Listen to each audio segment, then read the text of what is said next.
Well, hello and welcome into another edition of 8Sports Nightcap here on WRAC Plus on YouTube, Facebook, wherever you see the show. Thanks so much for tuning in. Just a solo show today. Got a lot to talk about. It was a busy week of sports. Obviously, we had the Super Bowl, had a big game on Tuesday between Richmond and George Mason. And as you saw from the title of the video, James Franklin was in Richmond. I don't know if I want to call it a recruiting trip, but he was there to say hello, meet some folks, talk with some friends, and also talk with the media. A rare opportunity for us to kind of get our hands on James Franklin for the first time since he was introduced as head coach of Virginia Tech. He's taken limited media questions since taking over as the head coach of the Hokies. Obviously, a lot of people know him as kind of a long-winded guy when it comes to answering questions. In fact, at this past press conference, the last time that he took the stage at Virginia Tech, the media was only allowed 4 or 5 questions. We were able to talk to him for quite some time, which was really nice at the Touchdown Club of Richmond's All-Metro Banquet over at the Shriners Club. So really cool opportunity to talk with him. Madeline Frentress was there, got to meet him, and so got some thoughts about what he had to say. And we'll share, kind of what he had to say in Richmond this week as he visited the River City. Before we jump into that, though, I thought we would maybe spend some time talking a little Super Bowl 2026. We, of course, spent all of this past show talking about the game, so it would be strange not to bring it up. If you watched the game, let's be honest, of course you watched the game. We got to see what was, I don't know if you want to call it a boring game, but it wasn't the greatest Super Bowl in NFL history by any means. The Seattle Seahawks dominate the New England Patriots. I feel comfortable saying that, 29-13. Sam Darnold had a solid game. I think he managed the game really well, but it was a Kenneth Walker show. He had a great game. He was your Super Bowl MVP. 27 carries. It's not every day that a running back in today's day and age surpasses even 20. He managed 27 for 135 yards, had a long touchdown run called back. But honestly, I think that run kind of reminded everybody that was voting for NFL MVP, or rather Super Bowl MVP, that, hey, this guy's made a massive impact on this game.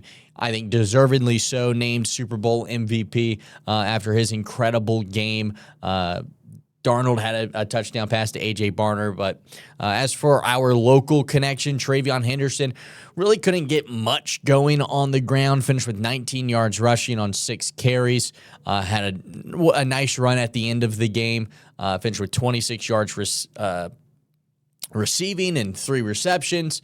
Ramondre Stevenson did manage 1 touchdown for New England, but what a performance from Seattle. I think some people saw this writing on the wall. The Patriots didn't really have that tough of a path to the playoffs because they did not have to play, of course, Drake May in the championship game. Not Drake May, Bo Nix in the championship game. That was an ugly one, 10-7, and it was an ugly one at the Super Bowl. Let's not, let's call a spade a spade. It was not the greatest Super Bowl of all time, and that's kind of why we're not doing a big Super Bowl show to kind of go over that experience that we went through on Sunday night. Hopefully you had a lot of good food and a lot of good company to talk to, because that was really all there was to do was kind of talk with the people you were hanging out with and, eat some chicken wings, because that was the situation that we all experienced on Sunday. All right, let's get back to kind of our main focus of today's show, the fact that James Franklin was in Richmond. The reason he was in town was because the Touchdown Club of Richmond was holding their All-Metro Banquet, and so he was there to, he's got some players committed to him, some players signed to him that were recognized, like Davion Brown from Trinity, one of those guys that has committed and will be and has signed and will be in Blacksburg next year. But he's also got, all these ties to Richmond, right? You think of Tyler Warren a couple of years ago, coming right out of Atlee High School, being drafted 14th overall to the Indianapolis Colts and having an incredible rookie season this year. Trace McSorley, he was a Virginia guy. And then, of course, more recently, Matt Henderson, a borderline 5-star tight end out of Powhatan, right here, was an all-Metro player. And so he's familiar with the Richmond high school football scene. And so we got the opportunity to ask him, why come to Richmond? Why drive 3 hours from Blacksburg and spend the night rubbing shoulders with maybe some old friends and some maybe future Hokies? This was his response to that question.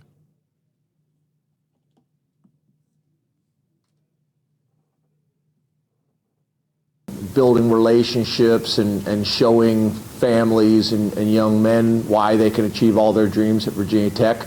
The academics are phenomenal. And maybe I'm old school, but I still believe this is about the student athlete and being able to achieve all your dreams. What we have to offer at Virginia Tech carries a lot of weight. So, this area is critical to us. That's why we're here tonight. Obviously, with us being in town, it made sense to try to connect with you guys as well and hopefully connect with some fans and some alumni that we have here as well. So just another opportunity to get out and sell the Virginia Tech message. Yeah, you might notice he wasn't the only coach at the banquet by any means. Sure, folks from around here recognize him. Mike London, of course, led the Richmond Spiders to a national championship, spent multiple years at UVA coaching the Cavaliers, and what an interesting full circle moment. I don't know if full circle is the right word, but who would have thought that a former Virginia head coach like Mike Lennon would be talking to a Virginia Tech head coach in James Franklin. But that kind of gave you an idea of why he decided to come to this kind of thing. Got to check up on some of his future players, got to maybe rub shoulders with some players that I know he's recruiting, like Ivion Lewis at Huguenot comes to mind, and a 4-star wide receiver that I know has an offer from Virginia Tech. I'm pretty sure he went to their junior day a couple of weeks ago as well. But then he also mentioned that it was an opportunity to meet the media, right? Madeline got to meet him for the first time. The other local media members were there, so we kind of got our first interaction with him, which seems different when dealing with other head coaches. It's not often that you get to rub shoulders and have one-on-one conversations with head coaches in this profession. I've spent some time down in Alabama, got to ask Nick Saban a few questions here and there, like at bowl game media days or SEC media days. You get that opportunity to ask a question here or there, but to shake a head coach's hand and maybe have an antidote or two, like an actual back and forth, is pretty rare when dealing with these Power 4 head coaches. I'm trying to think of some of my other past experiences. Brent Pry, when he was at Virginia Tech at ACC Media Day, got to meet him one time, just kind of in passing. Tony and Elliott, I've asked all sorts of questions to at press conferences following their games, but it's not really a chance that I sit there and have a conversation with them. And so that was a kind of an interesting thing, kind of get maybe pull the curtain back a little bit on sports journalism. So last night was kind of an opportunity for Madeline to, say a word. Hey, coach, how's it going? Shake his hand. And that's something that doesn't happen every day with media and the relationship with the head coach. And it's interesting to think if that's something to do with James Franklin specifically, that he is this type of head coach that wants to go out of his way and meet everybody. From watching his press conferences, it seems that way. You think back to his introductory press conference in Blacksburg and some kind of comments that he made about making sure that people said hello back to him went viral online. Apparently, according to Madeline, he kind of felt that way, that he went out of his way to make sure he said hello to everybody. And it's just a different vibe than I've seen with other head coaches during my 8 years covering college football. That's not something that's all that normal. So the fact that he wanted to take the time to speak with the local Richmond media, I think was I don't want to say a chest play, but a calculated play by him maybe to maybe bring brand exposure to the Virginia Tech brand. And, here I am doing a podcast on our opportunity to talk with him because, again, it's not every day that this kind of thing happens, especially with the school like 3 years away. So I wanted to take the time to kind of to make sure we show you what was said and what was done over at the Shriners Club last night.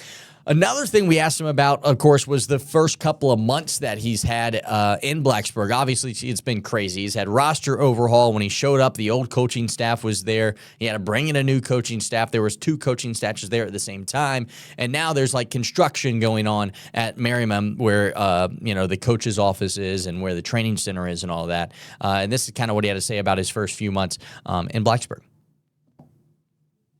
A whirlwind, as you could imagine. Just the way college football is now. Recruiting our current team, keeping those guys in the fold. Transfer portal, high school recruiting, hiring a staff, getting familiar with Blacksburg, getting familiar with Virginia Tech, institutional knowledge, community knowledge, all that kind of stuff. So it's been a whirlwind, but it's been good, and I think we've been productive. In a positive way. Well, I think. Another thing he talked about recruiting. Obviously, when he was at Penn State, had a lot of success recruiting the Richmond area, right? You think back to Tyler Warren, we mentioned it earlier, Matt Henderson, another guy that he recruited really hard. And then just this past year, there was a Penn State commit from the Richmond region. He's had a lot of success in Virginia. Trace McSwirly's another name that comes to mind. There's been a handful of guys that he has used his Richmond, or rather Virginia, connections to really excel at Penn State and kind of take them to the next level during his time compared to what they were when he got there. And then, of course, in general, just this past year, his recruiting class was very Virginia-focused. We mentioned Davion Brown, who I know has committed to Virginia Tech. He recruited a couple of other guys. I know there's a Hopewell D lineman, T-Ron Richardson, I believe, is already on campus.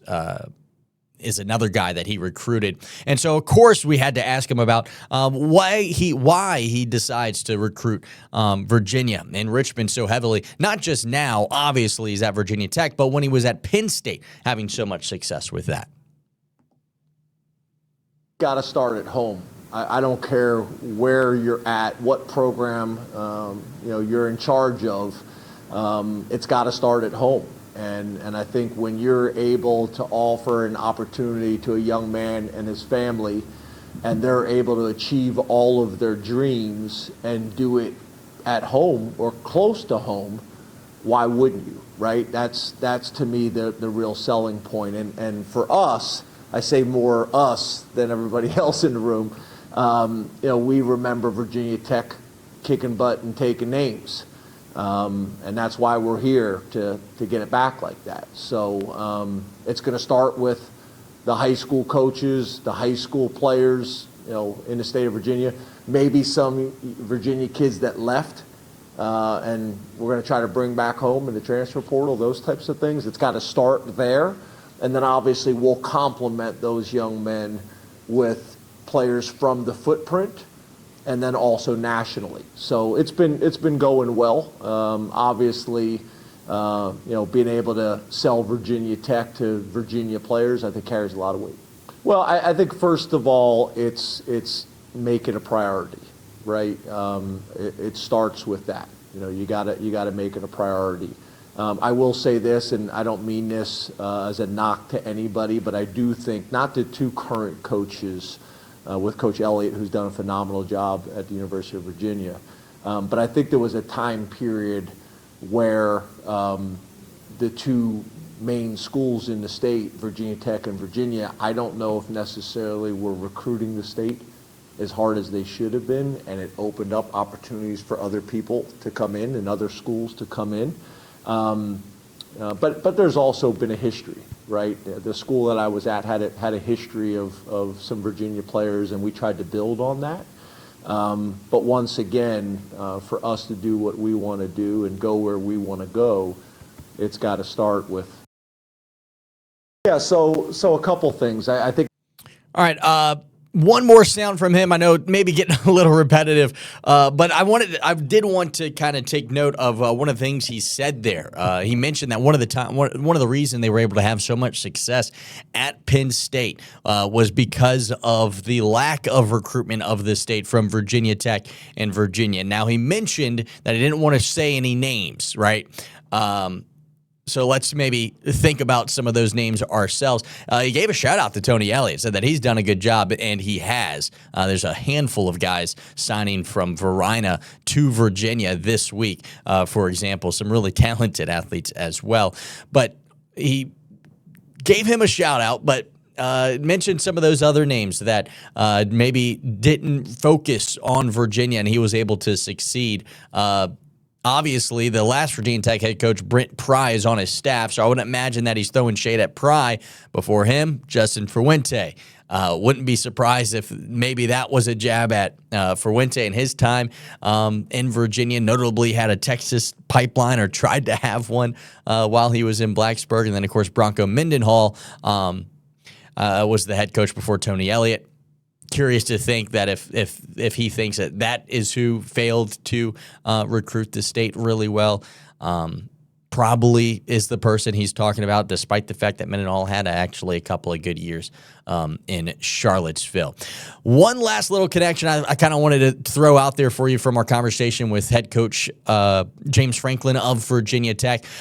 We brought up the fact that he had, of course, recruited Tyler Warren. He, of course, recruited Matt Henderson, who's now in Blacksburg. And he brought up an interesting storyline that I don't think any of us knew about. Trace McSorley, great quarterback at Penn State, graduated in 2018, won a lot of games for James Franklin and the Nittany Lions. His dad played football with both Tyler Warren's dad and Matt Henderson's dad at the University of Richmond.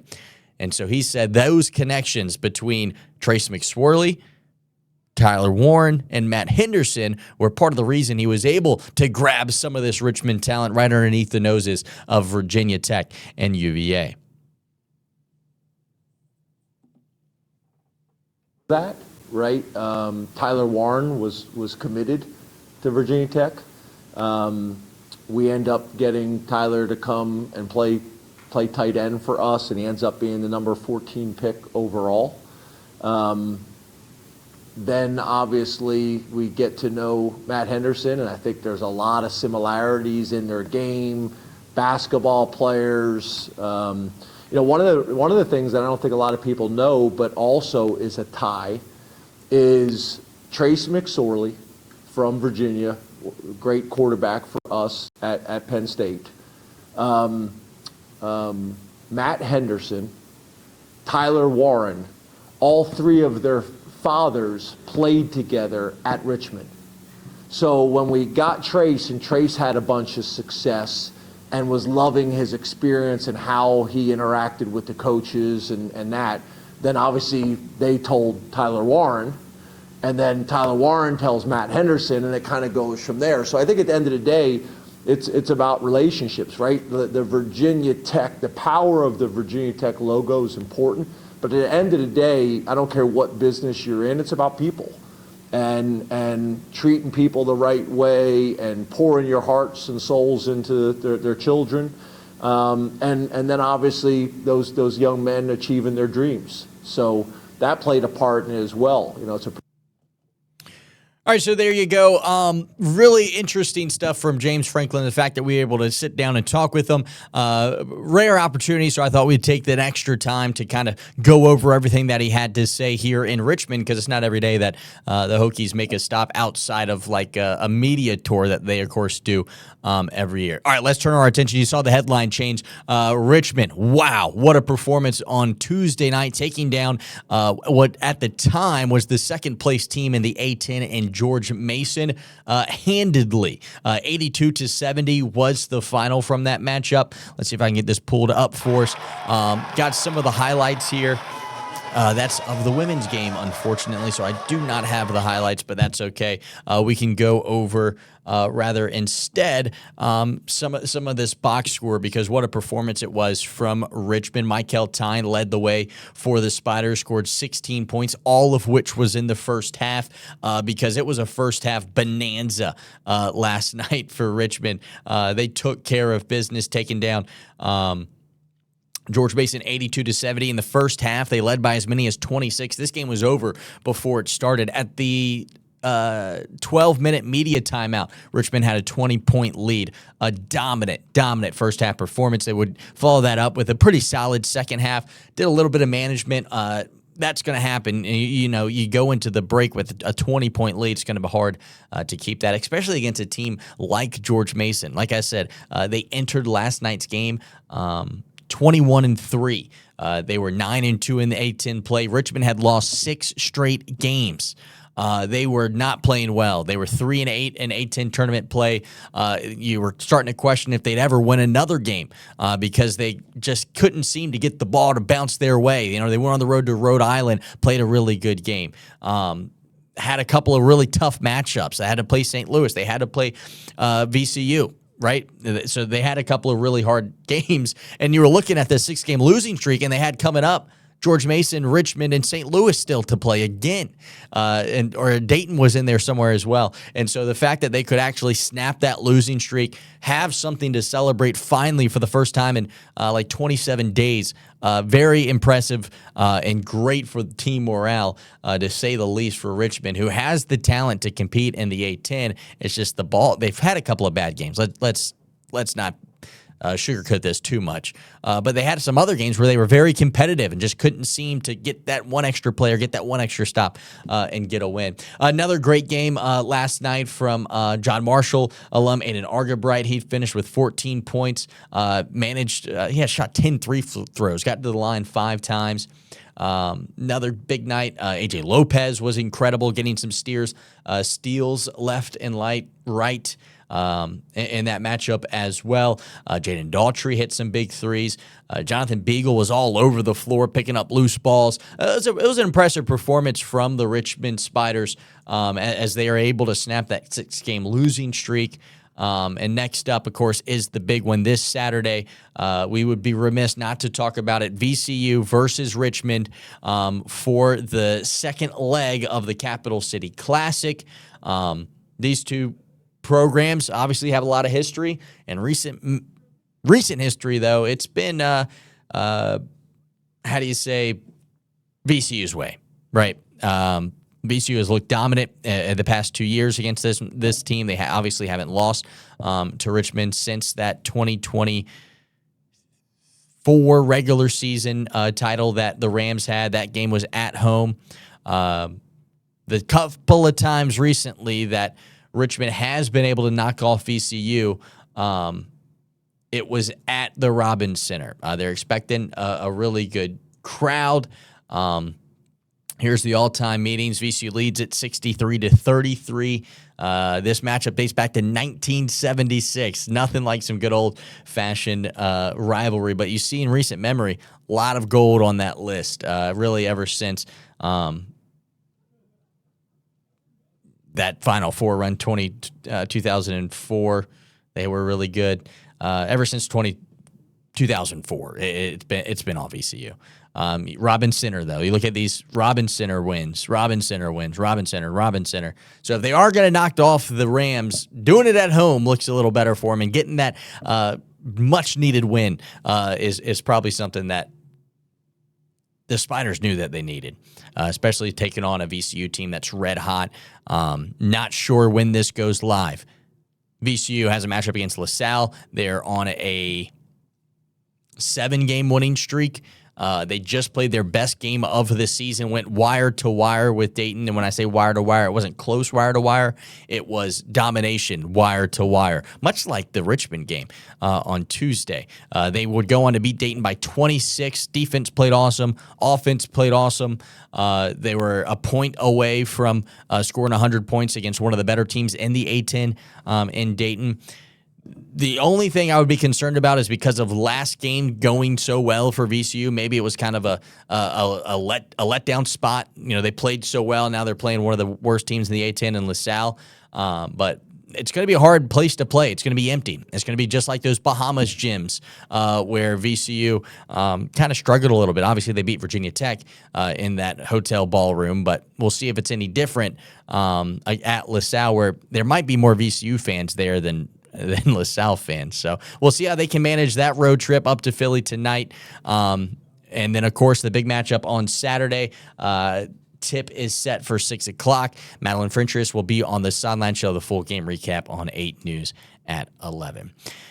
Busy week of sports. I think I'd be remiss not to mention that college baseball starts this week as well. VCU is at home for their season opener series, as is Richmond.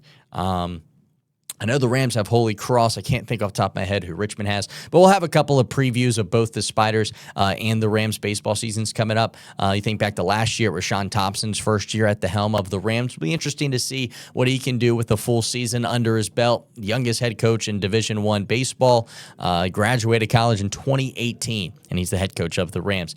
The Spiders, of course, started the year red hot a year ago, but then kind of tapered off towards the end of the year. We'll see if their team is ready for a bounce-back season. But that's going to do it for another edition of 8 Sports Nightcap. Thanks so much for tuning in to this week's episode. We'll see you next week, guys. Good night, everybody.